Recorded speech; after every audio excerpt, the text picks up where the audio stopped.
ഇപ്പോൾ നമ്മളെ നാട്ടിലൊക്കെ പലയിടത്തും കാണുന്ന ഒരു രീതി, എല്ലാവരുടെ അടുക്കൽ നിന്നും ഒരു സംഖ്യ വാങ്ങും. ഇപ്പോൾ ഉദാഹരണത്തിന് എല്ലാവരുടെ അടുക്കൽ നിന്നും 5000 രൂപ വാങ്ങി. അപ്പോൾ 7 ആൾ ചേരുമ്പോൾ 35,000 രൂപയായി.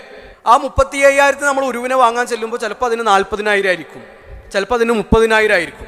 അപ്പം എല്ലാവരുടെ അടുക്കൽ നിന്നും വാങ്ങിയ തുക ഒരുമിച്ച് വെച്ചിട്ടാണ് പിന്നെ ഉരുക്കള വാങ്ങുക. ഈ ഉരു ആരുടേതാണ് അറിയില്ല.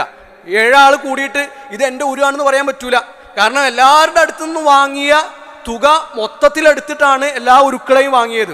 അപ്പോൾ ചിലപ്പോൾ ഒരു പോത്തിൽ 6 ആൾക്കാരായിരിക്കും ചേർന്നിട്ടുണ്ടാകുക. തൊട്ടപ്പുറത്തുള്ള ഉരുവിൽ 8 ആളോ 9 ആളോ പങ്കാളികളായിട്ടുണ്ടാകും. അപ്പോൾ അത് പ്രശ്നമാണ്. മാക്സിമം 7 ആളുകൾ വരെ പറ്റുകയുള്ളൂ, 7ൽ കൂടുതൽ ആളുകൾ പറ്റുകയില്ല. അപ്പോൾ അത് നമ്മൾ പ്രത്യേകം പള്ളി കമ്മിറ്റിയും ഈ ഉദ്ഹിയത്തിൻ്റെ ഉത്തരവാദിത്തങ്ങൾ ഏറ്റെടുക്കുന്നവരൊക്കെ ശ്രദ്ധിക്കേണ്ട കാര്യമാണ്. ഒരു കൂട്ട അറവല്ല നടത്തേണ്ടത്.